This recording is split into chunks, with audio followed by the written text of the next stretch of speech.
génération micro-ondes. Qu'est-ce que ça veut dire que la génération micro-ondes? C'est qu'on est habitué à vouloir toujours avoir tout de suite. On met la tasse de café, en 2 minutes elle est prête, les pommes de terre ça se cuit en 5 minutes. Et souvent avec Dieu, on est impatient, on dit Seigneur, je t'ai prié pour ça, donne-moi tout de suite. Et c'est vrai que Dieu, il n'est pas toujours, le temps de Dieu est parfait. Et quelquefois, on veut avoir quelque chose, Seigneur, je t'ai prié, donne-le-moi, donne-le-moi. Et on n'est pas, Dieu, il a un temps que nous, on n'a pas toujours. Mais la bonne nouvelle, c'est que Dieu répond toujours aux prières. Donc il faut lui faire confiance.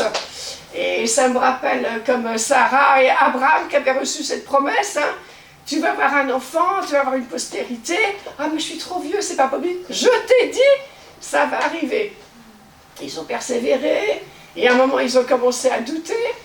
Et même Sarah, qu'est-ce qu'elle a fait? Ben, je vais un petit peu aider Dieu. Je vais envoyer ma servante à côté, là. Elle va faire un enfant et je vais aider Dieu à m'exaucer finalement. Et qu'est-ce que fait? C'est que souvent, on se met à la place de Dieu ou on fait par nos propres moyens. La réponse, on la donne avec nos propres moyens, mais ce n'est pas ce que Dieu avait voulu pour nous. Dieu, il n'avait pas voulu ce chemin-là pour qu'on soit exaucé. Et après, ils sont revenus vers Dieu, et à ce moment-là, Dieu a donné le Fils attendu.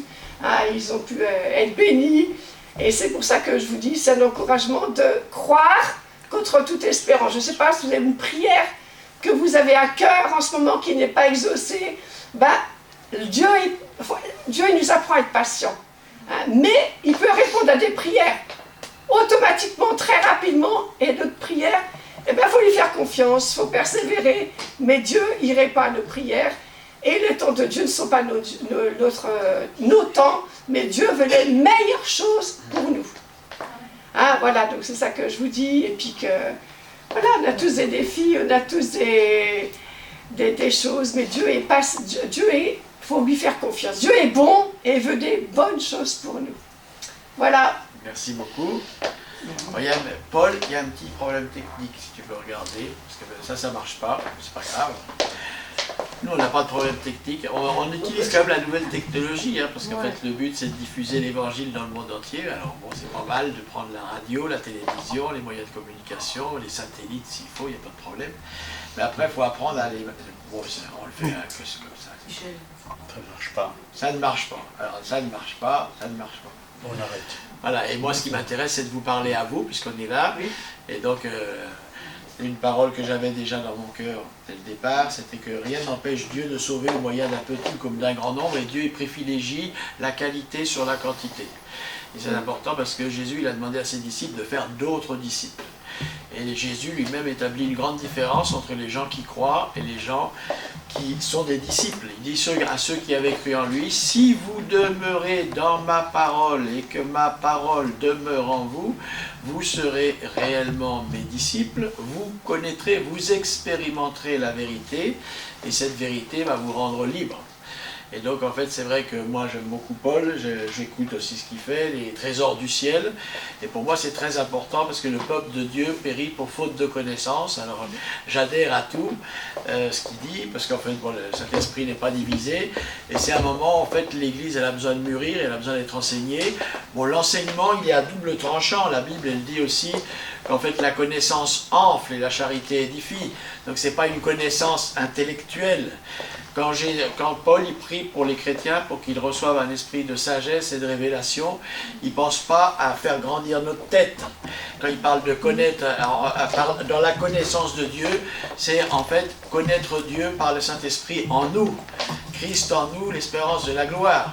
C'est ça la révélation maintenant. Paul il disait... Parce qu'en fait, il y avait un peu, lui, ça a été le dernier des apôtres. Il n'a pas connu Jésus de son vivant.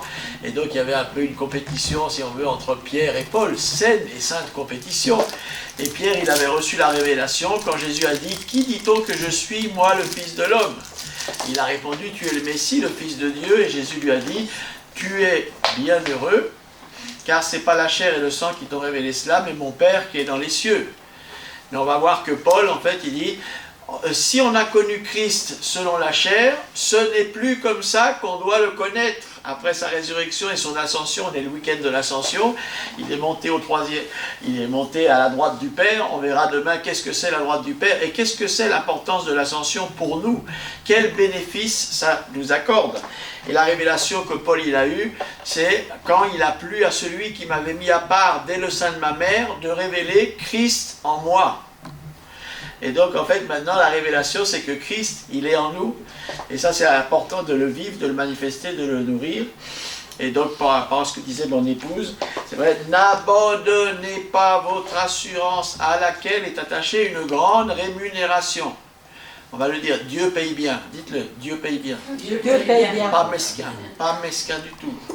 Et donc, il veut nous faire partager sa gloire, mais lui, il a un chemin étroit et resserré qu'on doit prendre pour justement, parce que c'est le désir de lui, quand il a fait sa prière sacerdotale à la fin, après son discours d'adieu aux disciples, il a prié, il a dit, Père, je veux que ce que tu m'as donné soit avec moi. Donc c'est pas, là on a fait des très beaux chants, réveille ta belle endormie. Oui, c'est beau. Et donc il va la réveiller, hein, il faut qu'il la réveille, hein, et il va la réveiller. Et donc après, le passage biblique qu'on lisait, c'est dans Hébreux 10, là, n'abandonnez pas votre assurance, car vous avez besoin de persévérance, afin qu'après avoir accompli la volonté de Dieu, vous receviez ce qui vous a été promis. Et c'est vrai qu'on est impatient, et Dieu il nous travaille comment il vit. L'amour est patient, et Dieu est amour, et donc il veut nous apprendre la patience. Bon, dans mon cas, ça me coûte beaucoup. Voilà. Mais disons que par la grâce de Dieu, il permet les épreuves suffisantes pour que petit à petit, on apprenne à devenir patient, qui est la première vertu de l'amour. Hein. Et on doit être amour, hein, parce que le but de Dieu, quand il a déjà choisi, toute chose concourt au bien de ceux qui aiment Dieu, ceux qu'il a appelés selon son dessein.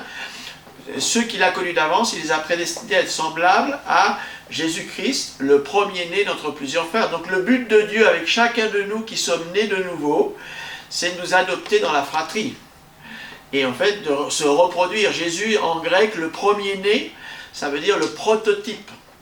Et donc, en fait, c'est vrai que quand un fabricant, ici, on n'est pas très loin de Sochaux, Peugeot, hein, avant de sortir un nouveau modèle, les ingénieurs, ils sortent déjà un prototype. Une fois que le prototype il est au point, paf, fabrication en série.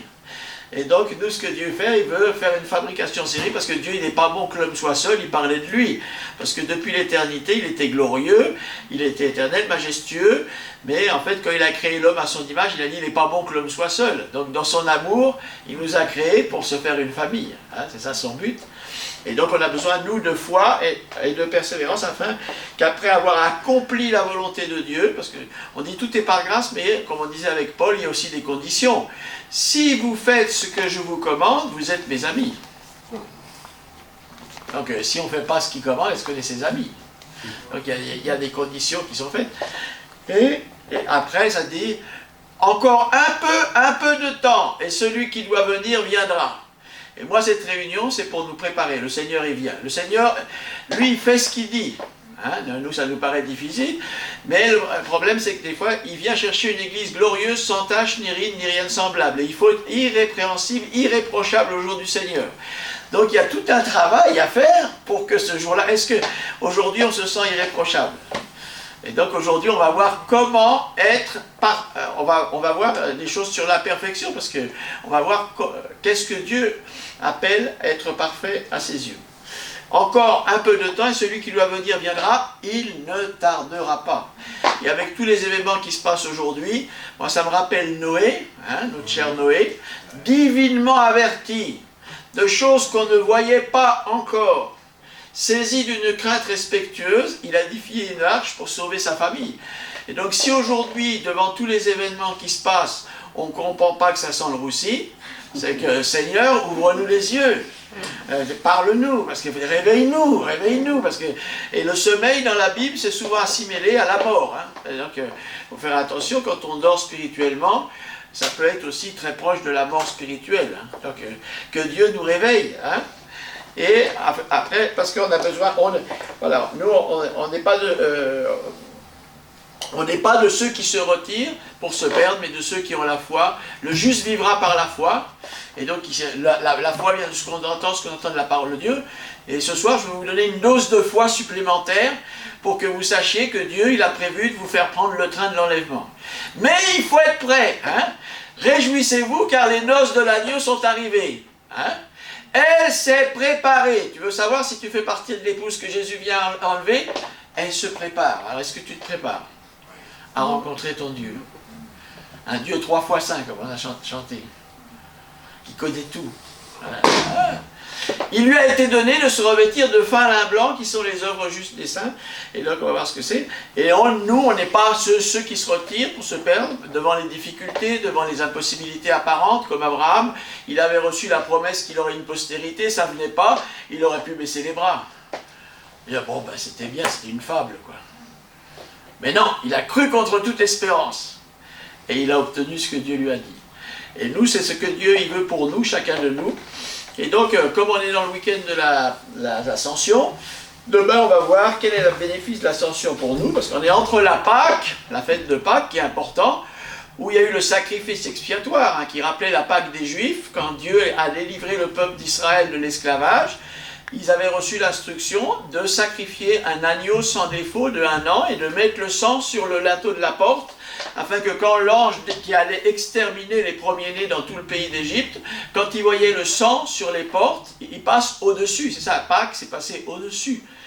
Et donc c'était un type de ce que Jésus allait faire, l'agneau de Dieu qui ôte le péché du monde. Et donc à Pâques, Jésus, l'agneau de Dieu, il a accepté, et pour ce faire, c'était le Fils éternel de Dieu qui existait de toute éternité. À un moment donné, on verra plus en détail demain, il a dû s'incarner parce que Dieu, il est esprit, il est éternel, donc il ne peut pas mourir. Le salaire du péché, c'est la mort. Et Dieu est un Dieu d'amour, mais aussi de justice. Et donc, il a dû venir s'incarner comme un simple homme pour mourir à notre place. Mais comprendre la Pâque spirituellement, c'est comprendre, il est mort pour moi, pour que je vive pour lui, parce que par son sang, il se trouve qu'il m'a racheté. S'il m'a racheté, c'est que je ne m'appartiens plus à moi-même. Et si je me suis fait baptiser, je me suis fait baptiser dans la mort de Christ. Pour revivre, ressusciter avec lui en nouveauté de vie. Et donc on va voir tous des principes. Comment expérimenter cette nouveauté de vie concrètement, expérimenter, pas connaître les versets dans la Bible, mais les vivre. Hein, parce que ce n'est pas celui qui connaît. Hein. Dans le jardin d'Éden, il y avait 2 arbres. L'arbre de la connaissance. Le diable, il est parfait en sagesse et en intelligence. Hein. Il ne faut pas discuter avec lui parce qu'il va nous rouler dans la farine. Et il y a l'arbre de vie. Et donc la parole de Dieu, il ne faut pas la connaître, il faut la vivre. Ça ne sert à rien de savoir qu'il faut pardonner. Il faut pardonner. Si on veut le bénéfice d'être pardonné, parce que si on ne pardonne pas, on n'est pas pardonné. Et donc pour vivre d'être pardonné, il faut pardonner. Le connaître le verset, Père, pardonne-nous comme nous pardonnons à ceux qui nous ont offensés, c'est très bien. Mais ce n'est pas suffisant pour goûter le bénéfice, le fruit du pardon. Pour le... Alléluia. Et donc on est entre Pâques et Pentecôte. Et donc en fait c'est vrai que Jésus dans son discours d'adieu il a dit c'est bien, vous devez vous réjouir que je m'en vais parce que je vais au Père et le Père il est plus grand que moi je vous ai gardé mais le Père il va vous garder encore plus, alors vous inquiétez pas, tout va bien sortir. Mais en plus il vous convient que je m'en aille parce que si je m'en vais, j'enverrai pas le consolateur. Hein. Et ce qu'on a besoin en fait dans notre vie c'est de laisser toute la place au consolateur dans notre vie. Et à l'Esprit de Dieu. Et donc c'est ce qu'on va voir, parce qu'après, 10 jours après, Jésus il est resté 40 jours après sa résurrection, il est resté 40 jours avec les disciples. Et en fait, il était avec eux, si on regarde un peu plus précisément les Écritures, c'est au début des Actes des Apôtres, qui a été écrit par Luc. Et donc on le voit au début, dans mon premier livre, donc l'Évangile de Luc, j'ai parlé de ce que Jésus a commencé à faire et à dire et à enseigner. Donc c'est pour nous, pour être crédible, il faut qu'on fasse aussi. Hein. Si on fait que enseigner, puis on ne fait pas quelque chose qui coince, on n'aura pas de disciples. Hein, Jésus il a commencé à faire et à enseigner. Hein, jusqu'au jour où il a été enlevé. Et il est resté, après sa résurrection, 40 jours avec les disciples pour leur parler, en fait, du royaume de Dieu. Et donc il était là, et il apparaissait, il disparaissait, parce qu'il voulait leur faire comprendre que vous me voyez avec vos yeux naturels ou pas, je suis avec vous. Et on voit l'exemple qu'il a donné avec Thomas, parce que le soir de la résurrection, le dimanche de la résurrection, il apparaît au milieu des disciples qui s'étaient enfermés, passe à travers les murs sans problème, donc il a un corps, mais un corps glorifié. Hein. C'est un corps autrement que le nôtre. Hein. On ne sait pas comment c'est, mais enfin c'est glorieux, on sait. Et donc il apparaît, les disciples, il n'y avait pas Thomas, il manquait Thomas. Et Thomas, les disciples, ils vont voir après Thomas, on a vu le Seigneur. Et Thomas, qu'est-ce qu'il répond? Ah ben moi si je ne vois pas, je crois. S'il ne me pas mettre les doigts dans les trous, on est assez bien comme nous bien souvent. Et donc la semaine d'après, Jésus réapparaît au milieu d'eux et il dit à Thomas, ben, mets tes doigts. Et donc Thomas il a compris, mais j'étais pas là, comment il savait? Parce qu'en fait, qu'on le voit ou pas, le Seigneur est avec nous. Et donc nous les gens de foi, on doit marcher par la foi et pas par la vue. Et nous souvent on marche par les circonstances. Ce qu'on voit, les événements qu'on a, les difficultés, les épreuves. Et on dit, si j'ai cette épreuve-là, c'est sûr que Dieu n'est plus là. Parce que sinon, je ne serais pas dans cette situation. Alors qu'en fait, non, je serai avec toi dans la détresse. Je te délivrerai et tu me glorifieras. Et donc, il faut, nous, faire une gymnastique que Dieu, il fait ce qu'il dit. Et s'il a dit qu'il était avec nous tous les jours jusqu'à la fin du monde, il est avec nous tous les jours jusqu'à la fin du monde. Pas parce qu'on le mérite, parce que c'est sa grâce. C'est un Père. Si nous, on est des fois des enfants, comme le fils prodigue, désobéissant, lui, ça reste un Père aimant. Donc moi, mes enfants et mes petits-enfants, c'est pas parce qu'ils font bien que je suis généreux avec eux. C'est parce que c'est mes enfants. Et s'ils se font des bêtises, des fois, je peux les corriger. Mais ce n'est pas pour les détruire, c'est juste simplement pour qu'ils prennent le bon chemin. Et donc à Pentecôte, on va recevoir la plénitude du Saint-Esprit, et donc on se prépare, parce que ce qui est intéressant, à l'Ascension, c'était 40 jours, après, dans les 10 jours, il dit, restez à Jérusalem jusqu'à ce que vous receviez la puissance du Saint-Esprit. C'est vrai que le Saint-Esprit est donné gratuitement, c'est une grâce à ceux qui ont la foi, mais ce qui est intéressant, c'est qu'en fait, ils ont passé 10 jours à prier, donc en fait, ils étaient quand même bien motivés, parce qu'ils sont passés 10 jours ensemble, unanimes, à prier, avant que le Saint-Esprit... Donc en fait, il faut aussi se préparer quand même, hein. Et c'est important, parce que sans le Saint-Esprit, on ne peut rien faire, et on ne sera jamais agréable aux yeux de Dieu. Et donc c'est ça qu'on va voir aujourd'hui. Et donc je vais commencer à poser une question. La perfection, parce que c'est un thème polémique qu'on ne prêche plus beaucoup dans les églises. La perfection. Alors je pose une question. Est-ce que vous pensez que la perfection, avec notre expérience qu'on a vécue, parce que bon, moi aussi j'ai voulu, quand je me suis fait baptiser dans les eaux du baptême, dans la mort de Christ, pour vivre en nouveauté de vie, mais après j'ai bien vu que mon vieil homme savait bien agir. Il revenait à la surface de temps en temps. Hein.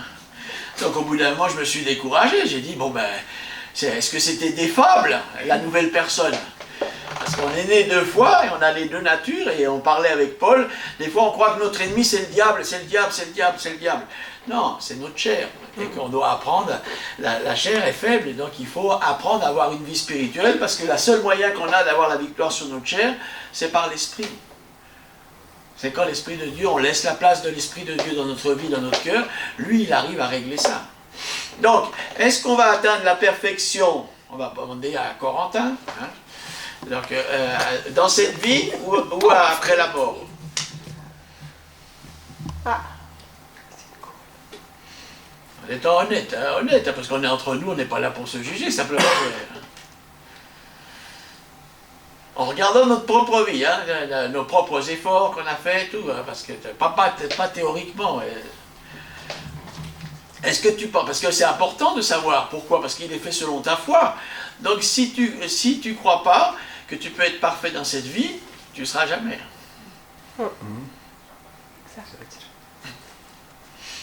Bon, qui c'est qui veut aider Corentin, parce que je vois que je l'ai mis en panne là. Si, il réfléchit. Ça, oui, je vois que c'est quand même quelqu'un qui réfléchit. Michel.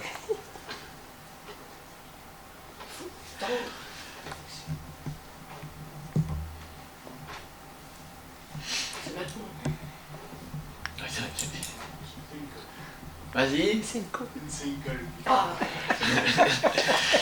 Oui, et on va voir pourquoi, à nos yeux, c'est normal que ça nous paraisse impossible.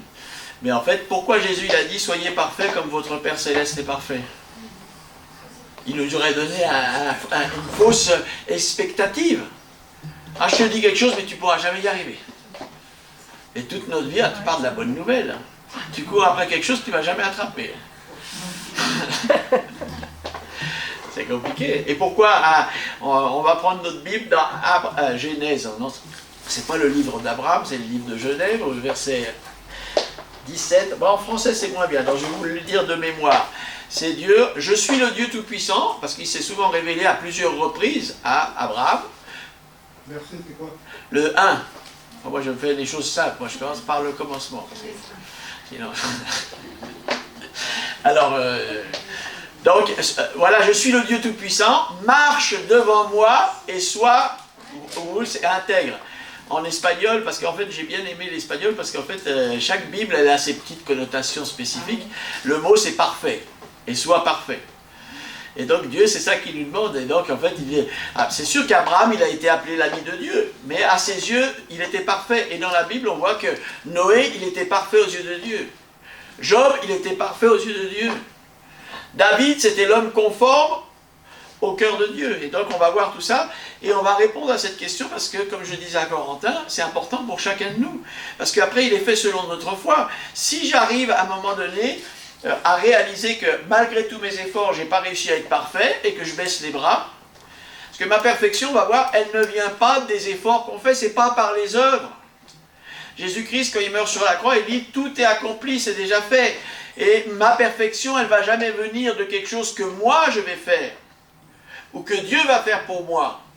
Elle vient de quelque chose que Jésus a déjà fait. Et on va le lire dans Hébreux. Je vois le frère, il va vite.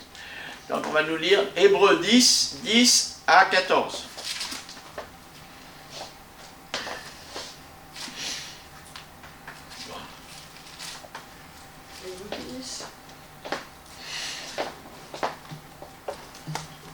Celui qui l'a le lit. Sinon, la punition, c'est que c'est moi qui lis tout. Voilà.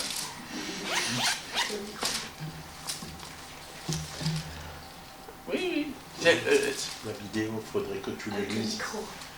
Bon, alors, donc, c'est moi qui vais le lire. Et donc, voilà, on commence. Merci, Seigneur, pour cet enseignement. C'est que tu veux, Seigneur, que nous grandissions, Seigneur, en toi, que nous soyons agréables à tes yeux, chacun de nous, Seigneur, pour qu'on soit prêt au jour de ton enlèvement. Et voilà, voilà. Donc, ça, c'est bon. Et donc, Hébreux 10, 10, nous sommes sanctifiés par l'offrande du corps de Jésus une fois pour toutes. Donc, ce qui nous sanctifie et nous rend parfaits aux yeux de Dieu, c'est l'œuvre que Jésus-Christ a accomplie sur la croix. Qu'est-ce que tu as à faire pour ça? En fait, on appelle ça aussi, d'un autre côté, naître de nouveau, par l'Esprit. Et donc, qu'est-ce qu'on a fait pour naître de notre famille terrestre? Qu'est-ce que j'ai fait? Rien. Mais par contre, je suis venu... Et là, ceux qui ont reçu la parole de Dieu, qui ont cru en lui, elle leur a donné le pouvoir, cette même parole de Dieu qui est divine, de devenir enfants de Dieu, lesquels ne sont pas nés de la volonté humaine ou de la chair, mais de la Dieu. Et donc, en fait, voilà, ce que Dieu fait, c'est qu'on est des nouvelles personnes.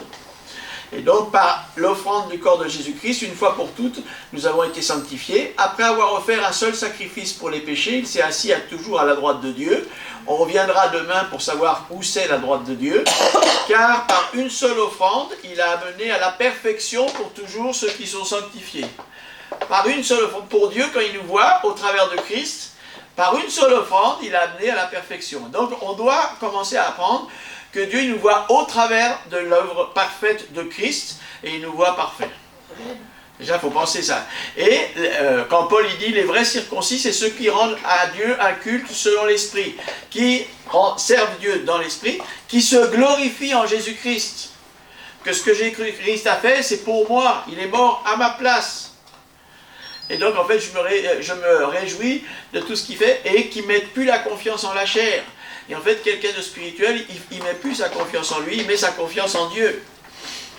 Et donc, la perfection chrétienne, c'est vrai que c'est un sujet polémique, parce qu'il y en a beaucoup qui pensent, je dois atteindre la perfection, et j'y arrive pas. Et donc, est-ce que je vais être enlevé ou pas? Parce que si on lit, si on est des lecteurs de la Bible, c'est bien marqué que tout votre être entier soit gardé irrépréhensible pour le retour de Christ. Alors donc, nous on sait bien que des fois, c'est pas si irrépréhensible que ça. Et donc, on va voir tout ça. Et donc, c'est vrai que cette parole de Jésus, elle est quand même très claire. Soyez parfaits, comme votre Père est parfait. Et il faut comprendre que Dieu nous a donné la génétique divine en nous. On l'a. Et on peut devenir absolument comme lui, et c'est lui qui va le faire. Et donc, je vais poser une question. Qui c'est qui désire être prêt pour l'enlèvement? Qui c'est qui croit à l'enlèvement déjà? Ah, non, mais il y en a qui ne croient pas à l'enlèvement. Hein. Moi, j'y crois. Hein. Parce que je crois ce que dit la Bible. Donc, moi, je crois. Voilà. Mais je veux être prêt, je ne veux pas manquer le train. Quoi. Parce qu'il y en a un qui sera enlevé, de deux qui sont dans un champ et un qui va rester, même dans un lit. Donc, tac, moi, avec ma femme, on se demande lequel des deux c'est ça. Non, mais comme ça, on s'exhorte à la foi. Hein. Et, non, c'est moi, non, c'est toi. Les deux. Bon, nous, dans notre cas, on essaye d'être une seule chair. Donc, en fait, normalement, Dieu ne va pas séparer ce qu'il a uni. Hein. Donc, on est quand même assez tranquille. Mais on se stimule. On se stimule. Hein. Voilà. Et donc, c'est vrai que les noces, elles sont arrivées. Mais Jésus, il est dit, il vient, Dieu, la différence avec nous, c'est que entre ce qu'ils pensent, ceux qui peuvent rester dans la présence de Dieu, c'est ceux qui sont intègres. L'intégrité, qu'est-ce que c'est en fait? Il n'y a pas de divorce en ce qu'on pense, ce qu'on dit et ce qu'on fait. Et ce que Dieu dit, il le fait. Et il a dit que Jésus-Christ, il s'est donné, se faire lui-même pour son église, pour venir chercher une église glorieuse. Donc nous, si on veut être enlevé, parce qu'il vient chercher une église glorieuse. Hein. Donc il a mis la barre haut. Parce qu'en fait, l'enlèvement, c'est pour les noces de l'agneau. Qui c'est qui organise les noces de l'agneau? Parabole de Jésus-Christ. Le royaume de Dieu, c'est comme un roi qui prépare des noces pour son fils. Donc, ça, hein. Qui c'est qui organise tout? Et donc le père, il va bien observer, hein, parce que moi, quand mon fils il m'a amené la belle-fille, je l'ai radiographée sous tous les angles. Ah ben moi, on avait prié pour notre fils quand il est né qu'il soit un serviteur de Dieu. Et donc nous, on voulait une servante de Dieu, rien de moins. Hein. Donc elle est passée au crible, tac, on a regardé tout, devant, derrière, dessus, par derrière. Et Dieu, il fait pareil, mais lui, il n'a pas besoin de voir tout ça, parce qu'il voit tout, hein, ce qu'il y a dedans, ce qu'il y a à l'extérieur. Et dans la parole de Dieu, il est dit, pas de joug pas égal, je ne sais pas comment c'est parce que je parle à moitié... Non, mais je parle à moitié espagnol. Parce que... Non, mais disons, on ne peut pas se marier avec deux natures différentes. Voilà. Joug étranger. Voilà, joug étranger, voilà. Voilà, c'est la traduction en français, voilà. Ouais. Et donc, en fait, Dieu, il respecte pour lui-même, donc il ne va pas vouloir que son fils, en qui il a mis toute son affection, se marie avec quelqu'un qui n'a pas son caractère. Quelqu'un qui n'a pas l'esprit de Christ. Incompatible. Incompatible. Et donc, mais par contre, Dieu il a pourvu, ce qu'il veut, c'est qu'on soit juste plein jusqu'à toute la plénitude de Dieu. Donc c'est possible. Donc c'est ça la bonne nouvelle qu'on va écouter aujourd'hui. Et donc c'est vrai qu'il y a beaucoup d'appels depuis le début. Et moi, ma prière, quand je suis venu là, que chacun de nous ici, on soit un des élus. Bon, après, il y a un petit problème quand on va dans Ésaïe, il définit qu'est-ce que c'est les élus, parce qu'on a été élus hein, par la préscience de Dieu, pour être saints et irrépréhensibles, ça c'est Éphésiens. Pour être saints et irrépréhensibles devant lui, on a été élus par la préscience de Dieu. Et dans Ésaïe, il dit, vous avez été élus dans la fournaise de l'épreuve. Donc en fait, il y a un examen, avant de voir, on va voir s'il peut vraiment être la femme de l'agneau. Et donc, on le fait passer par des épreuves. Comme Abraham, il a été, après qu'il ait vécu les choses, après qu'il ait reçu sa postérité, il a été mis à l'épreuve. Dieu, il savait tout de Abraham. Il savait si qu'Abraham, il allait le faire ou pas. Abraham ne le savait pas. Et nous, en fait, dans les épreuves, on va recevoir la révélation qu'on est agréable à Dieu ou pas. Parce que si on passe l'épreuve, on aura le témoignage du Saint-Esprit, dit, là, tu es dans la bonne voie. Là, ça commence le chemin étroit et rétréci qui mène à la vie éternelle. Et c'est le Saint-Esprit qui vient donner un témoignage. Et comme Paul, il arrive, il se regarde dans la glace, il dit, c'est plus moi qui vis, c'est Christ qui vit en moi. Parce que pour parler comme je parle, pour agir comme j'agis, pour penser comme je pense, c'est plus moi. Et donc c'est ça la joie du chrétien, c'est que maintenant Christ est en nous. Simplement il faut faire attention parce que il est descendu. Je ne suis pas du tout dans ce que j'avais prévu de dire, mais c'est pas grave. Donc, quand il est descendu sur Jésus le jour du baptême, qu'il s'est fait baptiser, il est sous forme d'une colombe. La colombe c'est un animal qui est facilement effrayable. Et donc en fait, il faut bien comprendre que l'onction de Dieu, Dieu il jalouse l'esprit qu'il a fait habiter en nous. C'est un Dieu jaloux. Et donc en fait, l'onction qu'il a mis en nous, et donc il faut faire attention de ne pas attrister le Saint-Esprit. Non seulement on peut l'attrister, mais on peut même l'éteindre. Et donc il faut faire attention à ça. Donc, La perfection, en fait, c'est dans l'épreuve de la fournaise, et on le voit dans Jacques, c'est très simple, on voit aussi qu'il y a vraiment des choses. Si quelqu'un, on bronche tous de plusieurs manières. Si quelqu'un ne bronche pas en parole, c'est quelqu'un de parfait. Donc déjà, si on veut changer de vie, si on veut changer...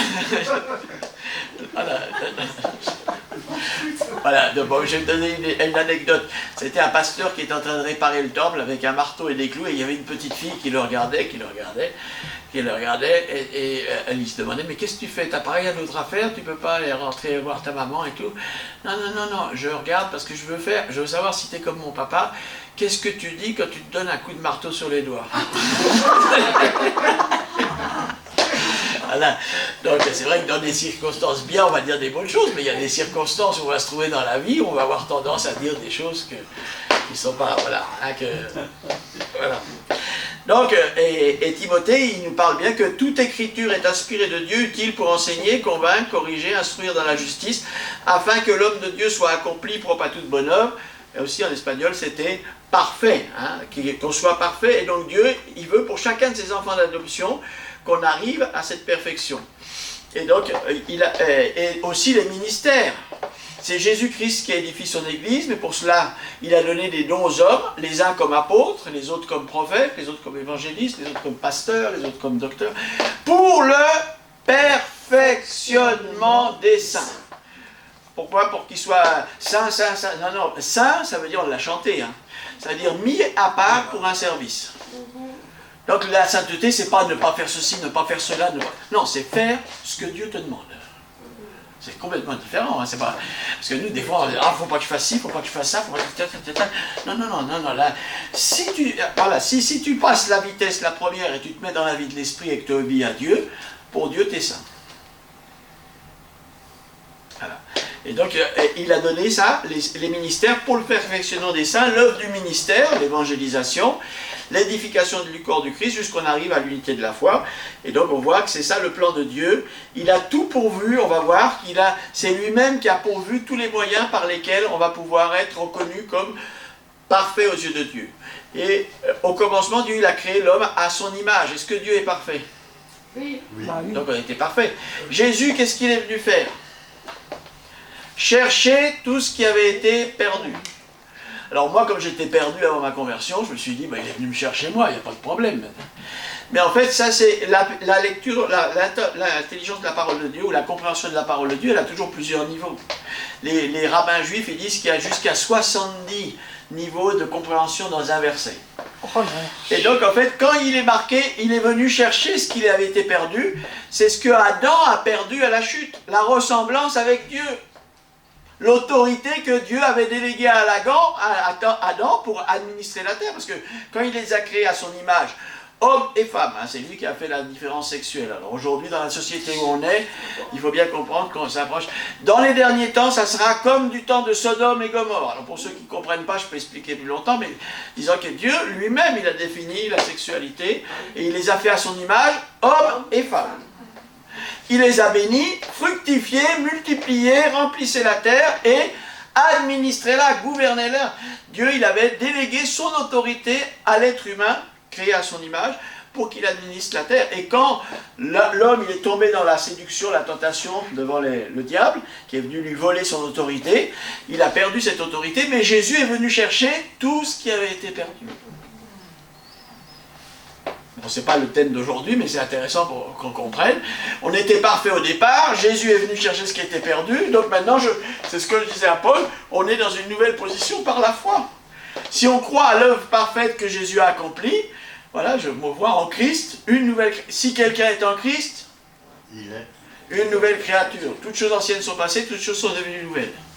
Il n'y a plus de condamnation pour ceux qui sont en Jésus-Christ, qui marchent selon l'esprit et non selon la chair.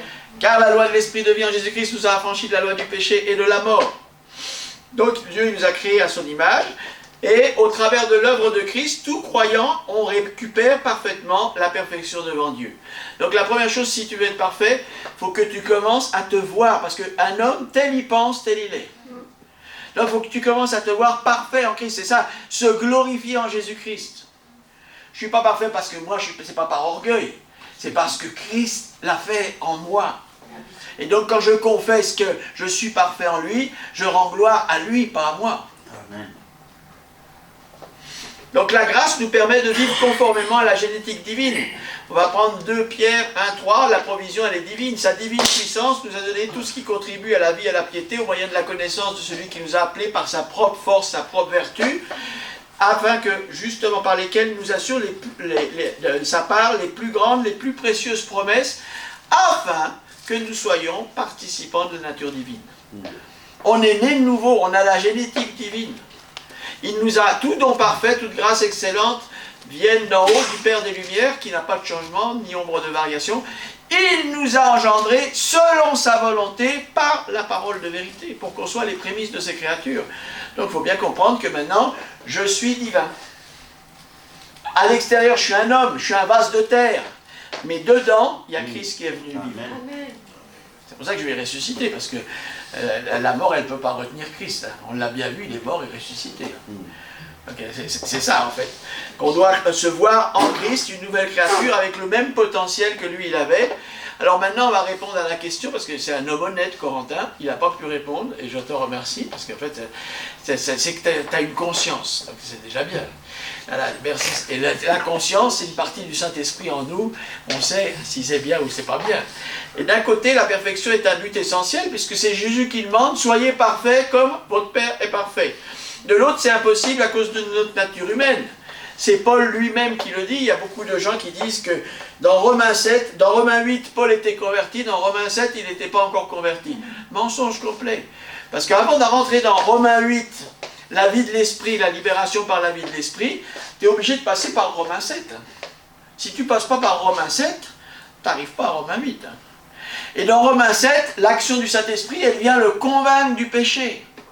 C'est-à-dire la loi, elle est parfaite, mais moi, je suis vendu au péché. En moi, il n'y a rien de bon. Le bien que je veux faire, j'arrive pas à le faire, et le mal que je veux pas, je le fais quand même. Quand je veux faire le bien, je vois en m'aimant une loi contraire qui s'oppose. Misérable que je suis. Et donc, c'est ce qu'on disait avec Paul, une des plus grandes bénédictions qu'un homme peut recevoir dans la vie, ça s'appelle la conviction de péché, parce que le Saint-Esprit, il est donné pour nous convaincre de péché, nous montrer que par rapport au standard de Dieu, on est complètement perdu.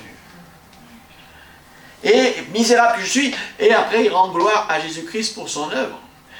Donc, en fait, lui, il a réalisé, c'est pour ça que nous, si on parle en conscience, parce qu'on va passer par ce moment-là où Dieu va nous montrer que par nos propres forces, on ne peut pas. C'est comme avec le jeune homme riche. « Oh, bon maître, que dois-je faire pour hériter la vie éternelle ?» Pratique la loi. « Oh, ben, je fais ça depuis tout petit. » Bon, il te manque encore une chose, parce que Jésus avait vu que il était riche, il était attaché à l'argent. « Vends tout ce que tu possèdes et suis-moi. » Il part tout triste, et Jésus, il dit qu'il est difficile à un riche d'entrer dans le royaume de Dieu. Et les disciples, ils sont juifs, alors ils disent, mais disons, la richesse c'est une bénédiction de Dieu, donc si ceux qui sont bénis ne peuvent pas rentrer dans le royaume de Dieu, qui c'est qui peut rentrer? Ils sont inquiets, quoi. Et Jésus leur dit, aux hommes, c'est impossible. Mais à Dieu, tout est possible. Donc on va voir dans ce message, ça répond à 2 questions importantes. Quelle est la perfection que Dieu attend de nous? Parce que tous les hommes que je vous ai cités, si on les regarde, qui ont été agréables à Dieu, comme David, comme Abraham, l'ami de Dieu, comme Noé, parfait aux yeux de Dieu, simple avec la crainte de Dieu, si on les examine sur un plan humain, ils sont loin d'être parfaits. Donc on va voir où Dieu vient chercher la perfection, où il veut la trouver. Et comment, où trouver la perfection, ça c'est important pour nous. Donc, quelle est la perfection que Dieu espère de ses enfants? Quand un chrétien veut vraiment marcher d'une manière digne de sa vocation, il doit savoir si la perfection peut être atteinte maintenant ou après. Et donc, moi, mon but de ce message, c'est de vous faire savoir qu'il y a toute une provision divine qui existe pour que nous, on reçoive dans notre cœur le témoignage qu'on est irréprochable et parfait devant Dieu. Malgré, comme David, nos péchés, nos manquements. Comme avec ma femme, avec Abraham. Et en fait, à un moment donné, ils sont relâchés un peu dans la foi, ils ont voulu donner un coup de main à Dieu. C'est pas très glorieux. Il a menti pour sauver sa vie à 2 reprises, l'Abraham. Donc en fait, il est humainement parlant, il est comme nous, humain. Hein? Donc être parfait aux yeux de Dieu, ce n'est pas être sans péché, la première chose. être parfait aux yeux de Dieu, c'est pas être sans péché, parce que la Bible, elle dit dans Ecclésiaste, il n'y a sur la terre point d'homme juste qui fasse le bien et qui ne pêche jamais. Ça n'existe pas. Le seul qui n'a jamais péché, c'est Jésus. Donc nous, la première chose, c'est reconnaître qu'on est pécheur, parce qu'en fait, si on revient à Abel et Caïn, ils ont offert les deux un sacrifice. Quand on regarde superficiellement, ils ont fait la même chose les deux. On dit, mais pourquoi Dieu il a agréé le sacrifice d'Abel et pas celui de Caïn? Parce que celui d'Abel, il était très différent. Caïn, il a offert le fruit de son travail, de ses œuvres, de ce qu'il faisait. Abel, il avait bien écouté ce que ses parents ils avaient dit. Il a dit, le jour où on a péché, on était nus, on n'avait pas honte, mais après on a eu honte, on a voulu se couvrir, et Dieu, il a tué un animal pour nous recouvrir. Et donc, il avait compris le principe de l'expiation. Et donc, Abel, il reconnaissait qu'il était pécheur. Et c'est pour ça que son sacrifice, il a été plus agréable, parce que c'est un paradoxe. La première chose qu'on a pour être... C'est Pascal qui disait, notre grand philosophe, il y a deux sortes d'hommes. Ceux qui se croient justes et qui sont pécheurs, et ceux qui se croient pécheurs et sont justes. Parce que quand on a le Saint-Esprit, on sait qu'on est un pécheur. Et donc, on s'approche de Dieu avec humilité.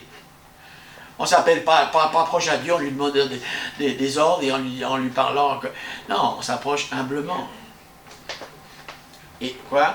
Donc Abel, Et Abel, voilà, il a reçu un bon témoignage de la part de Dieu. Il a été déclaré juste et il parle encore aujourd'hui. Et pour nous, c'est notre modèle.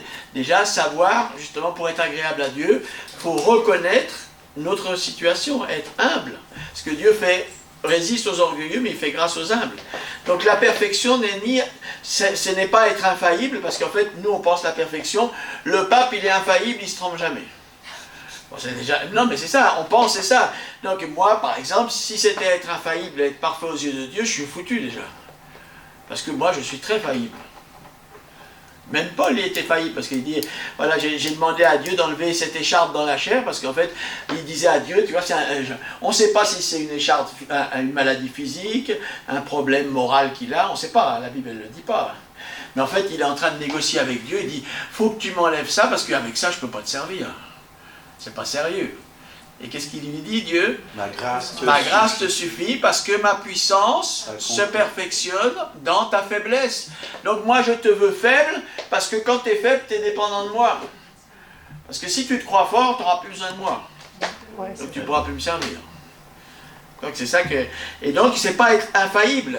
La Bible, elle dit, c'est Jean, l'ami de Jésus, il dit, si nous disons que nous n'avons pas de péché, nous nous séduisons nous-mêmes, la vérité n'est pas en nous. Et si nous disons que nous n'avons pas de péché, nous le faisons menteur, et si sa parole n'est point en nous.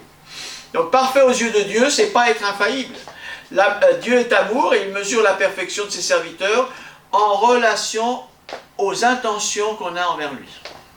Dieu regarde au cœur, hein, on se rappelle, quand Saül avait péché, il était le premier roi, il a été rejeté par Dieu parce qu'il n'obéissait pas à Dieu, et Samuel a reçu l'ordre d'aller oindre un nouveau roi en Israël, et le père, il a fait défiler tous ses fils, et après, Dieu, il a dit, je regarde au cœur. L'homme, il regarde à ce qui frappe le regard. Donc Dieu, quand il nous regarde, il regarde notre cœur en premier. Et ça nous fait penser aussi au discours de Jésus par rapport aux pharisiens. Pharisiens hypocrites, vous lavez le dehors, et au dedans, vous êtes plein d'ossements de mort. Et donc, en fait, nous, des fois, le frère qui fume, le dimanche, il dit, bon, allez, je vais bien me laver, tac, tout va bien. Mais Dieu, ça ne l'intéresse pas. Ce qu'il regarde, c'est le cœur. Et donc, nous, déjà, il ne faut pas essayer de changer notre conduite. C'est de laisser le Saint-Esprit changer notre cœur. Et enlever notre cœur de pierre, et qui nous donne son cœur à lui. Et c'est là que ça va commencer, tout va commencer. Et j'ai trouvé David, un homme conforme à mon cœur. Et là, il y a le grand secret dans le même verset, on va le lire, parce que je veux que ça se grave en vous. Qui c'est qui veut être une personne conforme au cœur de Dieu? Dieu ne fait pas exception de personne. Quand il y a tous ces exemples de foi dans les Hébreux 11, les héros de la foi, c'est pas pour que nous on se sente rien ou ridicule ou, par rapport à eux. Mon frère c'est Jésus, eux c'est mes frères. Donc si je suis l'exemple qu'ils m'ont donné, je vais avoir les mêmes bénéfices. Et en fait, il y a plusieurs versets, mais dans Actes 13, 22, on voit qu'il est parlé justement de David. J'ai trouvé David, fils d'Isaïe, homme selon mon cœur. Femme selon mon cœur, parce qu'en Jésus-Christ, il n'y a plus ni homme ni femme, hein, donc on peut être, il n'y a pas de problème hein, à ce niveau-là, parce qu'il accomplira toutes mes volontés. Donc si dans notre cœur, Dieu, il trouve une personne qui a l'intention de faire la volonté de Dieu, comment il l'appelle? Et David, est-ce qu'il n'avait pas de péché? Humainement, moi je te dis, dans plein de temples évangéliques, il ne peut pas rentrer. Hein. Il a quand même adultère, déjà c'est gros, mais bon, il ne s'en est pas arrêté là. Il a quand même tué son ami parce qu'en fait ça l'arrangeait. Hein, donc, et en fait c'est intéressant de voir que dans la Bible, des hommes extraordinaires que Dieu a choisis comme Moïse, comme David, comme Paul, ils ont tous un dénominateur commun, humainement parlant, loin d'être parfait, c'est des homicides. Des homicides. Donc eux, ils ont dû y croire au pardon de Dieu. Parce que sinon on est accusé par les péchés qu'on a faits, eux aussi. Hein. Mais à un moment donné, ils ont dit, Jésus-Christ m'a pardonné. Donc, et c'est ça qui nous faut arriver, qui nous a pardonné, il nous aime comme on aime, et il nous aime tellement qu'il veut nous changer. Et qu'il a le potentiel pour nous changer. Et donc David, c'est l'exemple parfait d'une personne qui peut plaire à Dieu, malgré en fait ses grandes faiblesses. Et nous, c'est pas parce que j'ai des faiblesses que Dieu il sait de quoi on est fait. C'est pour ça qu'il est venu en Jésus, parce qu'il sait que nous-mêmes, on ne peut pas se sauver.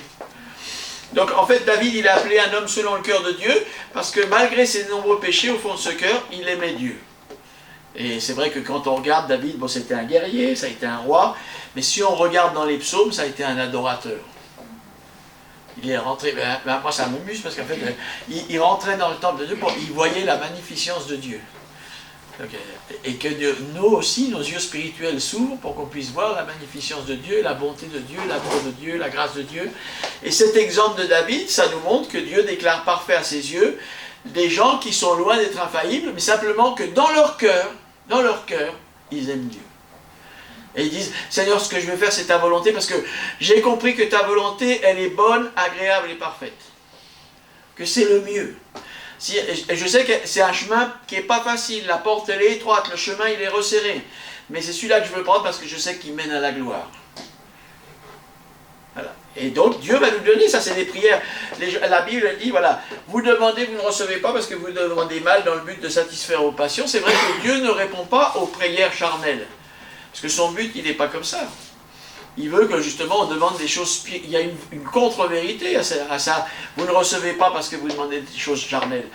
Dès que vous allez demander des choses spirituelles, c'est-à-dire conformes à la volonté de Dieu, si on demande des choses conformes à la volonté de Dieu, on est sûr qu'on a ce qui nous... Parce que ça, il va nous le donner. Parce que son but, c'est qu'on devienne comme Jésus. Lui, c'est son but. Donc dès qu'il voit que dans notre intention, c'est notre désir, il nous donne pour que ça puisse se réaliser. Donc enseignement, c'est que Dieu, il regarde à notre cœur. Proverbe 4, 23, garde ton cœur plus que toute autre chose, car de lui viennent les sources de la vie. Et donc il faut veiller à ce qu'on pense. Et nous portons Jésus-Christ, nous le portons dans un vase de terre, afin que cette grande puissance ne soit pas attribuée à Dieu et pas à nous. Et donc Dieu permet que Christ en nous, nous on est fragile. Et le fait qu'on est fragile, un vase de terre, il peut se casser. Et justement, mais malgré tout, Dieu, ce qu'il regarde, c'est dans notre cœur. Et si dans notre cœur, il y a Jésus-Christ, à ses yeux, on est parfait. Même si, comme Paul, il dit, non mais tu vois bien, avec ça, ça ne va pas, il faut que tu me l'enlèves. Non, la grâce te suffit. Donc pour être parfait devant Dieu, ce que nous devons faire, c'est veiller sur notre cœur. Donc on va aller dans Matthieu 23, 25. Parce que nous, quand on veut être parfait, qu'est-ce qu'on soigne l'extérieur, on soigne l'apparence. Et on s'efforce de paraître bon et juste aux yeux des gens. C'est comme on disait à Paul, c'est plus facile de se soumettre à un pasteur qu'à Dieu, parce que le pasteur, il ne voit pas tout. Hein. Même s'il a du discernement. Hein. Même s'il a du discernement. Mais Dieu, lui, il voit tout. Hein. Et donc, on a dit, et puis après, on se trompe nous-mêmes, parce qu'on vit une vie, où on a des péchés, on sait qu'on n'est pas en ordre avec Dieu, mais on a dit bonjour au pasteur avec un grand sourire, il nous a rien dit, on dit bon, c'est bon, ça passe. Hein. Mais Dieu, il voit tout. Dieu, il regarde au cœur. Donc Matthieu 23, 25. Malheur à vous, scribes et pharisiens hypocrites, parce que vous nettoyez le dehors de la coupe et du plat, et qu'au-dedans, ce sont pleins de rapines, et qu'au-dedans, ils sont pleins de rapines et d'intempérance.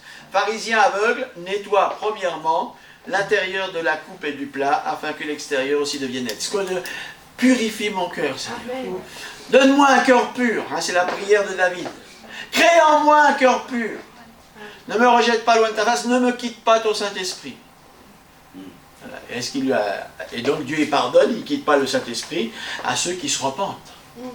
Donc pourquoi les Écritures relatent-elles les chutes de tous les serviteurs de Dieu, hein, Moïse, il va tuer un Égyptien, il va être obligé de fuir. Les doutes du prophète Élie, hein, une fois qu'il a ramené le peuple d'Israël à l'obéissance, il l'a libéré de l'idolâtrie qu'il y avait avec Jézabel, les faux prophètes et tout ça. Il reçoit une menace de Jézabel, il nous fait une petite dépression.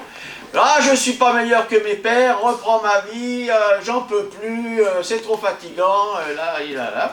Et Dieu, il relate ces faiblesses de ces hommes de Dieu. Pourquoi il le fait? Pour nous encourager, nous. Élie, il est marqué, c'était un homme de la même nature que nous. Est-ce que ça a empêché Dieu de l'utiliser pour faire des grandes choses? Est-ce que David, il savait pas qu'il avait... Est-ce que Dieu ne savait pas que Élie avait des faiblesses? Il sait tout. Et donc, nous, il a relaté tout ça dans la Bible pour que nous, justement, on se sente pas indignes. Qu'on sache que Dieu, il a choisi les choses folles pour confondre les sages, les faibles pour confondre les fortes. Et donc, c'est pas parce que tout à coup, on voit comme on est, on voit nos limites, qu'on va se disqualifier pour le service de Dieu. Parce que justement, Dieu, il se glorifie en choisissant des choses qui ont l'air insignifiantes pour se glorifier. Et donc ça nous encourage. Toutes ces fêtes, ils ont été délibérément laissées pour encourager et réconforter tous ceux qui ne se sentent pas aptes. Qui c'est qui ne se sent pas apte à servir Dieu?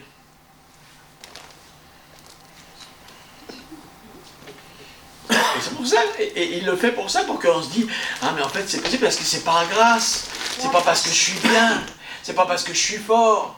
C'est pas parce que je suis parfait en moi-même. Parce que si Dieu il a utilisé des homicides pour réaliser son plan, est-ce qu'il peut t'utiliser toi? Oui, amen. Ah. Et donc c'est ça qu'il fait. Et même avec la prostituée qui vient pleurer sur les prix de Dieu, elle a été beaucoup pardonnée, elle a beaucoup aimé, elle va aimer beaucoup.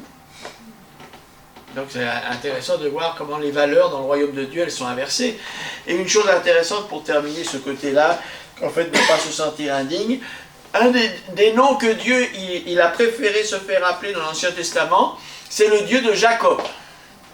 Est-ce que vous savez qu'en hébreu, chaque nom, il a une signification? Oui. Corentin, tu sais ce que ça veut dire, Jacob? Non, mais je sais pas. C'est le Seigneur qui le persécute. Et c'est pour son bien parce qu'il l'aime, Donc Jacob, qui c'est qui veut aider Corentin? Qu'est-ce que ça veut dire? Qu'est-ce que c'est la signification de Jacob? Trompeur. Trompeur. Celui qui trompe l'autre, ou le rusé, ou le supplanteur. Parce qu'il a volé, il a réussi avec son astuce à voler la bénédiction. Et aussi la primogéniture, c'était en fait que le premier-né, il avait une double part de l'héritage. Donc il était rusé. Et donc Dieu, il se fait appeler Dieu de Jacob. Dieu, il ne pense pas comme nous. Moi, si j'avais à sa place, je me serais appelé le Dieu de Joseph. Parce que Joseph, en fait, si on analyse, c'est un type parfait de Christ. Donc on dit, bah oui, c'est le Dieu de Joseph, quoi. Non, justement, il aime se faire appeler le Dieu de Jacob. Et donc, en fait, on peut comprendre avec ça que Dieu nous aime comme nous sommes, mais il nous aime tellement qu'il va nous changer, parce qu'à Jacob, qu'est-ce qu'il va lui faire? Il va lui changer son nom, il va lui changer son caractère. Et ce qui est intéressant, pour faire court, c'est que quand il va lui changer son nom, il se passe quoi? Parce que nous, des fois, on dit, dans notre vie spirituelle, je vais remporter des grandes victoires sur Satan, puis ça va aller bien. Est-ce que c'est comme ça que ça s'est passé avec Jacob? Avec qui il s'est battu pour recevoir l'amour de Dieu? Il a lutté. Il a lutté avec Dieu. C'est bizarre, il se bat avec Dieu, puis Dieu le bénit. Non? C'est pas bizarre? Et en fait, Dieu, il est tout content, parce qu'il dit, voilà, en fait, il a ma génétique, parce qu'en fait, Jésus, il est appelé aussi le lion de la tribu de Juda. Et non, nous, on doit être comme des lions. C'est ça la génétique. Le lion, il recule jamais, il avance. Il est courageux, il est fier, il est vaillant. Et donc, en fait, Jacob, il se bat. Et il dit, ah ben l'homme va bientôt venir, il faut que je te laisse. Ah non, non, non, non, non, je te laisse pas avant que tu m'aies béni. Ah, je te lâche pas. Et Dieu, il dit, comment tu t'appelles? C'est toute une nuit hein, de combat. Hein, avec Dieu, pas avec le diable. Hein. Il dit, je m'appelle Jacob. C'est-à-dire, je suis le trompeur. Je suis le menteur. C'est ça qu'il dit. Et Dieu il dit, ah, ça y est, t'as compris, t'as confessé ton péché, c'est bien. Maintenant, tu t'appelleras plus Jacob. Parce que tu t'es battu avec Dieu, tu t'es battu avec les hommes et tu as été vainqueur. Maintenant, je t'appelle Israël. Amen. Prince de Dieu.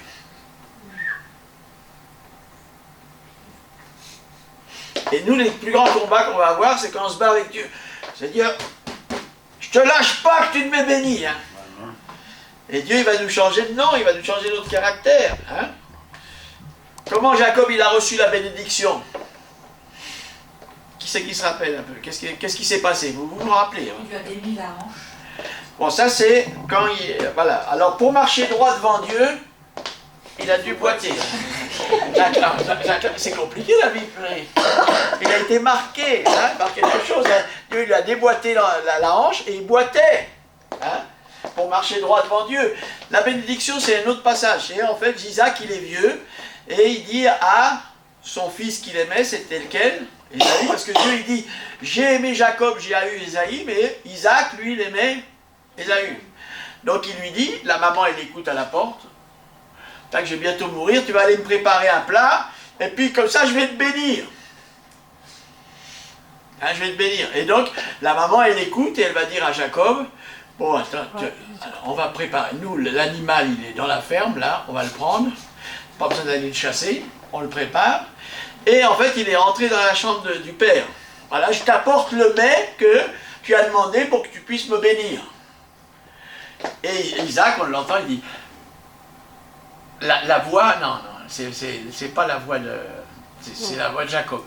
Et il dit, approche-toi. Et en fait, sa mère, subtile, elle lui avait mis, comme Ésaü, un vêtement de poil, comme Ésaü, et donc il dit, ah, la voix, eh bien celle de Jacob, mais en fait les mains, c'est comme celle d'Ésaü. Et donc nous, comment on va atteindre la bénédiction devant Dieu? Sous la peau de notre frère aîné Jésus-Christ. Tu ne vas jamais être béni par Dieu par tes efforts, par ce que tu fais. C'est quand tu vas reconnaître que Jésus, il a payé le prix pour toi à la croix, que la bénédiction, elle va te venir. Parce que, et Dieu, au trône de la grâce, il dit, non, non, non, ça c'est François le pécheur, non, j'en veux pas. Et en fait, quand je viens au nom de Jésus, ah, mais c'est... Et donc pour nous, voilà, si on veut être parfait aux yeux de Dieu, il faut avoir ce toupet. Hein, ça paraît un peu tordu. Voilà. Et donc Jacob s'approcha d'Isaac, son père, le toucha, et il dit, le père, la voix est celle de Jacob, mais les mains sont celles d'Ésaü. Comment nous recevons donc la bénédiction? C'est en nous mettant à couvert de la peau de notre frère bien-aimé, aîné Jésus-Christ. C'est-à-dire quand on croit en Jésus-Christ. On n'est pas béni par ce qu'on fait, mais seulement parce qu'on croit qu'est-ce qu'il a fait pour nous. Parce que pourquoi Jésus il a été à la croix? Ah ben, c'est les catholiques qui disent, ah ben les juifs ils ont tué Jésus, donc c'est un peuple déicide, c'est pas bien. Après les autres ils disent, ah non c'est les Romains, parce que là. Non, non, ce qui a tué Jésus c'est mon péché. C'est mon péché qui a tué. Pour moi ce qui m'intéresse, c'est que Jésus il est mort à ma place. Et que moi j'ai compris ça, il n'est pas mort en vain. Voilà. Et donc s'il a pris mon péché sur lui, ça veut dire que Dieu il n'en voit plus en moi. Hein. C'est mon avocat maintenant. Hein. Le diable il vient m'accuser devant le trône. Hein, parce que toujours le diable c'est son boulot, il accuse. Et le juge il est là, non mais lui il est plus sur les... Non, il est plus sur les registres lui. C'est une nouvelle... Lui, la personne dont tu me parles, elle est morte. Parce qu'on est mort dans le baptême avec Jésus-Christ. C'est une nouvelle créature, c'est bon. Hein. Et donc à nous de comprendre ça. Donc comment on reçoit la bénédiction de Dieu? Cachée en Jésus-Christ. C'est comme ça qu'on va recevoir la bénédiction de Dieu. Alléluia. Ah oui, je fais comme ça. En tout cas. Et donc bien souvent les gens, quand ils étudient la vie des hommes de Dieu, ils commencent à voir leurs défauts. Oh ben David il a commis adultère, donc bon c'est bon, Dieu il pardonne tout le temps, allons-y. Mais en fait il ne faut pas imiter les chutes des hommes de Dieu, il faut imiter leur foi. Amen. Parce qu'ils se sont relevés. C'est de ça qu'il faut s'inspirer. C'est qu'ils ont la foi. Le psaume 51, à David il a péché, mais tout de suite il a su se repentir de tout son cœur. Et à nous de voir ça. Hein.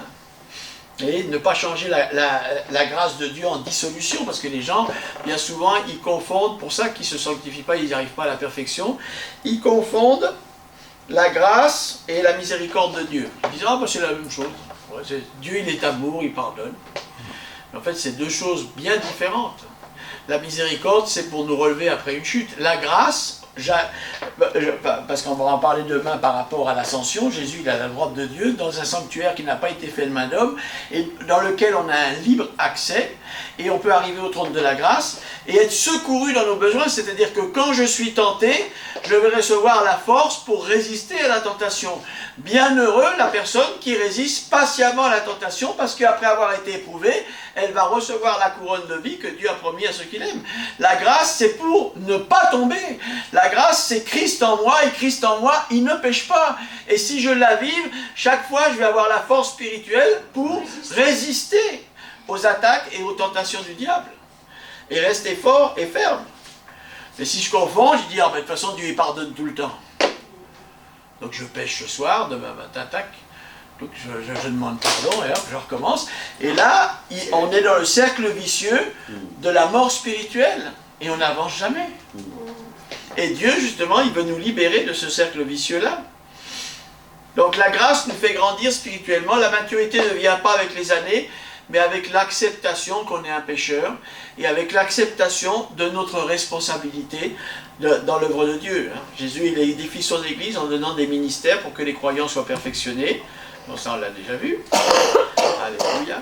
Où trouver la perfection, et on va terminer avec ça, où trouver la perfection, parce que maintenant on l'a dit, voilà, que ça existait.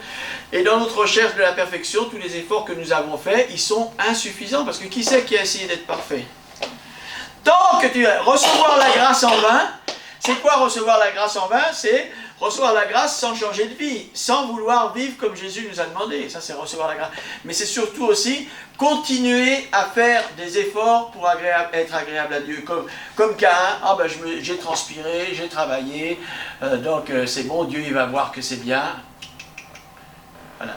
Voilà. Ne pas recevoir la grâce en vain, c'est comprendre qu'en fait, Jésus en moi, ça me donne le pouvoir de ne plus pécher. Et je le prends par la foi, je le saisis par la foi. La première chose à établir, c'est que Dieu lui-même est notre unique source pour arriver à la perfection. Si je veux la perfection, mes frères, ne vous y trompez pas. Toute grâce excellente, tout don parfait viennent d'en haut. Donc ça ne vient pas de toi, c'est comme Paul il dit, en moi il n'y a rien de bon. Mais en Dieu il y a tout qui est bon. Amen. Et donc simplement, c'est lui qui va me donner d'être transformé en cette nouvelle personne qui est parfaite à ses yeux. C'est la grâce de Dieu qui nous perfectionne. Hein, ce qui est bon, c'est pas en nous. Et en fait, on va le voir, il y a beaucoup de versets qui parlent de ça. On va lire Hébreux 13, versets 20 et 21. Mais on va voir qu'on va bien comprendre que c'est pas nous. La vraie vie chrétienne, pour faire l'œuvre de Dieu, comme son nom l'indique, c'est ce que Dieu fait. Et Paul, quand il raconte son ministère, il dit « Je n'oserais mentionner rien que Christ n'ait fait au travers de moi pour amener des païens à la conversion. » Donc il disait « C'est pas moi qui fais, c'est Christ qui fait en moi. » Et là, dans Hébreux, je ne vais pas lire tout le verset 20 pour que ce soit plus court, le Dieu de paix, 20, et je passe au 21 tout de suite, vous rende capable de toute bonne œuvre. Qui c'est qui me rend capable de toute bonne œuvre? Dieu. Alors on ouvre la porte à Dieu et dit fais Seigneur. J'ai essayé par mes forces, je n'ai pas réussi. Mais toi tu vas le faire. Et vous rendre capable de toute bonne œuvre, Dieu, pour l'accomplissement de sa volonté, et fasse en vous ce qui lui est agréable. Donc qu'est-ce qui va faire que moi je sois agréable devant Dieu? Quand je laisse Jésus-Christ prendre les rênes de ma vie. Et quand je le laisse faire en moi. Et les pharisiens, ils vont demander un jour à Jésus, qu'est-ce que je dois faire pour faire l'œuvre de Dieu? Qui c'est qui se rappelle ce que Jésus a répondu? C'est une bonne question, hein, parce que là on est là avec Paul, avec tous les enseignements des 10 disciples, donc pour faire la volonté de Dieu.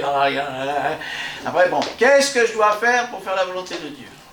Jésus va répondre très simplement. La volonté de Dieu, c'est que vous croyez en celui qui l'a envoyé. Alors ça paraît facile, mais en fait ça nous demande complètement de changer notre manière de penser, parce que nous, on veut toujours faire par nous-mêmes. Et là on doit s'abandonner.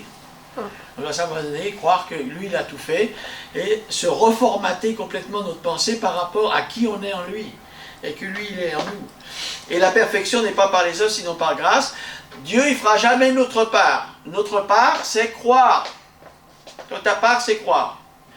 Et nous ne pouvons pas faire la part de Dieu, nous perfectionner.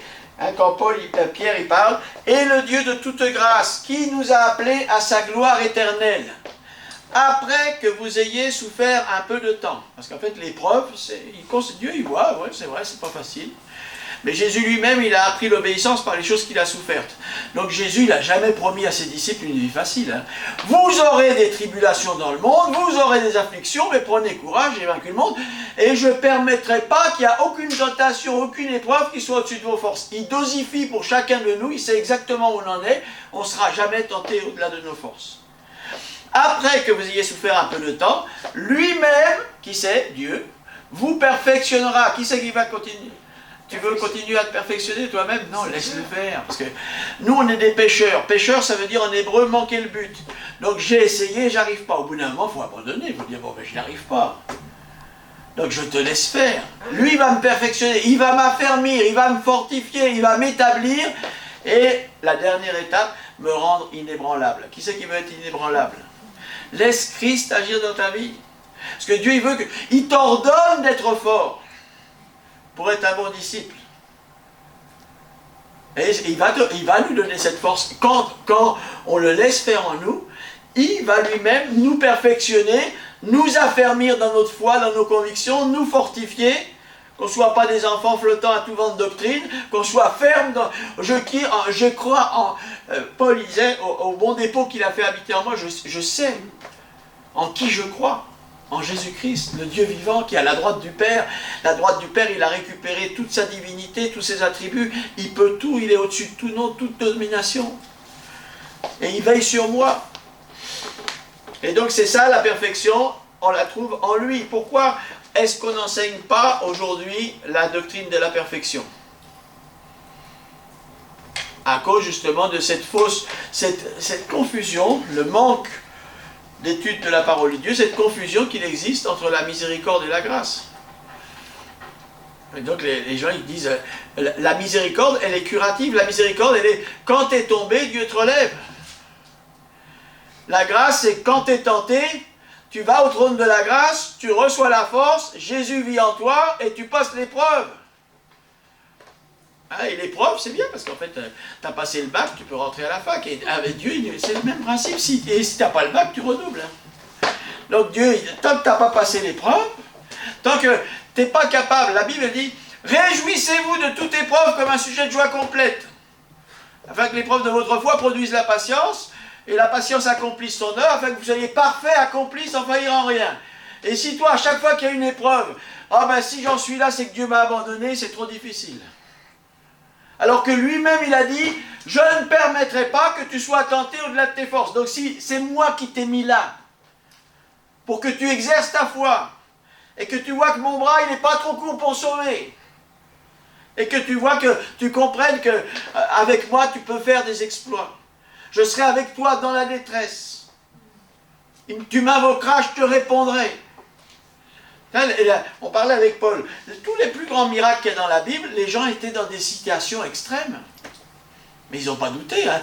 Quand Jésus dit aux disciples, traversez la mer. Hop, ils traversent la mer. Donc faire la volonté de Dieu. Il y a une tempête qui se lève. Les disciples, Jésus dormait à la poupe. Parce qu'il savait qu'il était dans la main de Dieu, donc il disait tranquille. Ah, maître, ne vois-tu pas que nous périssons? Bon, Jésus, il chasse le vent, il calme la tempête. Il dit, mais où est donc votre foi? Vous n'avez donc pas de foi? Voilà. Et donc c'est ça que Jésus-Christ, il veut pour nous. nous transformer. Et la grâce, c'est pas simplement de nous relever après nos chutes, mais de nous donner la force de ne pas tomber. Toujours se rappeler ça. Voilà. Christ en moi, il ne pêche pas. C'est tant que toi, tu vas essayer de ne pas pécher par toi-même, je t'assure que tu ne vas pas gagner. Et tu vas retomber. Parce que le diable, il attend. Hein. Il attend le moment où tu es fait, pour aller, mais si c'est Christ, si toi tu cultives par la prière, par une foi, parce qu'en fait, que Christ est en toi, si tu es dans la foi, Christ est en toi, je veux dire, lui, il ne va pas tomber, hein, parce que Christ en toi, il ne pêche pas. Parce que c'est une nature. Il a le discernement. Déjà, il voit l'ennemi arriver gros comme une montagne. Parce que nous, on croit qu'on a à lutter contre des circonstances, contre des personnes. Non, notre lutte, elle n'est pas là. Elle est dans le monde spirituel. Et si Dieu est avec nous, qui sera contre nous? Dans n'importe quelle épreuve, on peut dire, si Dieu est avec moi. Donc, la grâce, c'est ce qui nous relie à notre futur glorieux. Ma vie, elle ne dépend plus, quand j'ai compris la grâce, de mon passé. Parce que le diable vient toujours nous accuser sur notre passé. Donc on s'imagine nos futurs par rapport à notre passé, nos erreurs. Donc déjà on se condamne nous-mêmes, c'est foutu. Hein. C'est comme les gens qui disent le karma. Dans le karma, c'est une grande malédiction dans les religions hindoues. Ils payent sans arrêt pour le mal qu'ils ont fait dans la vie antérieure. Ah, c'est ça, hein, le karma. Hein, les peace and love et ah, je vais aller au... je sais pas... comment ils appellent le paradis, les hindous? Enfin, peu importe. Voilà. Et Jésus, il ne s'intéresse très peu à notre passé pécheur. Parce que tu sais pourquoi il s'intéresse très peu à ton passé pécheur? Parce qu'il a payé un grand prix pour que ce soit résolu pour tout le temps. Il est mort pour tes péchés passés, présents et futurs. Donc il aimerait bien que pour nous ce soit un thème réglé et puis nous laisser accuser par le diable. Parce que le Saint-Esprit vient nous convaincre de péché, c'est bien pour qu'on se repente. Mais il ne vient pas nous accuser ni nous condamner. Donc ça c'est vraiment important. Donc ce qui intéresse Jésus, c'est Christ en nous, l'espérance de la gloire. Une fois qu'on a compris la grâce de Dieu, qui nous transforme à l'image de Christ, notre vie présente, elle n'est plus liée à notre passé pécheur, elle est liée à la gloire qui nous attend. C'est pour ça que Paul il dit, connaissant la grâce de Dieu, j'oublie tout ce qui est en arrière, et je cours en avant, pour saisir le prix de quoi? La vocation. Oui, le prix de la vocation céleste en Jésus-Christ. Voilà. Et donc, en fait, notre solution, elle est que maintenant qu'on est comme Jésus-Christ, on peut avoir accès aux choses spirituelles. Béni soit Dieu, le Père de notre Seigneur Jésus-Christ, qui nous a bénis de toute bénédiction spirituelle dans les lieux célestes en Jésus-Christ. Le problème, c'est que nous, on cherche la bénédiction dans les choses de la terre. On va les attendre longtemps parce qu'il y a des choses que Dieu ne veut pas nous donner. Par contre, si on lui demande de ressembler à Christ, ça il va donner. Et en faisant ça, je vais te dire ce que tu es en train de faire. Tu es en train de chercher en premier le royaume et la justice de Dieu. Et tout le reste va t'être donné en dessus. Et donc se diriger, voilà, Seigneur, transforme-moi, change-moi. Et là, voilà, et donc Dieu il veut nous secourir comme ça. Par la grâce, notre présent il s'unit à notre futur glorieux. Voilà. Alléluia. Merci Seigneur. Seigneur, dans ta parole, tu dis, il y a beaucoup d'appelés et peu d'élus. Et Seigneur, merci, les élus, c'est ceux que tu as choisis dans la fournaise de l'épreuve. Merci parce que tu viens nous apprendre, Seigneur, que tu es souverain, Seigneur. Et toutes les circonstances où nous sommes, Seigneur, c'est toi qui les as planifiées, exactement. Parce que ton but, c'est que Christ soit formé en chacun de nous, Seigneur. Pour que le doute, il soit remplacé par la foi, Seigneur. Pour que l'inquiétude, elle soit remplacée par l'assurance, la certitude, Seigneur. Christ en nous, l'espérance de la gloire. Merci parce que, après qu'on ait souffert un peu de temps, tu as promis, Seigneur, que toi-même, tu viens nous perfectionner, Seigneur. Toi-même, tu viens nous affermir, nous fortifier, nous établir, nous rendre inébranlables, afin qu'on soit fort et qu'on puisse accomplir ce que tu as prévu pour chacun de nous, parce qu'à chacun de nous, Seigneur, tu nous as fait naître de nouveau par ton Saint-Esprit, nous sommes des nouvelles créatures, tu nous as donné des dons et des talents que nous pouvons faire fructifier. D'ailleurs, ce après-midi, cette parole, nous la scellons dans nos cœurs, Seigneur. Tu nous as demandé d'être parfaits. Comme notre Père Céleste est parfait, nous savons que par nos propres œuvres, nos propres efforts, nous ne pouvons pas y arriver. Mais nous savons qu'à toi, tout est possible. Et toi, Seigneur, tu peux nous rendre parfaits, Seigneur, devant toi. Tu peux nous donner un cœur conforme au tien, Seigneur. Donne-nous un cœur obéissant, Seigneur, parce que nous avons été élus par la préscience de Dieu, par la sanctification de l'Esprit, afin qu'on devienne obéissants et qu'on participe à l'aspersion du sang de Jésus-Christ, qu'on soit pardonné, qu'on soit libre de toute accusation, de toute culpabilité, et qu'on puisse, Seigneur, savoir que tu es en nous, Seigneur. Et si tu es avec nous, qui sera contre nous? Oui, nous te remercions, Seigneur, parce que tu nous prépares, Seigneur. Nous savons que tu reviens bientôt, Seigneur. On a été divinement avertis par ton Saint-Esprit, Seigneur, de choses que le monde ne voit pas encore. Mais Seigneur, saisis d'une crainte respectueuse, Seigneur.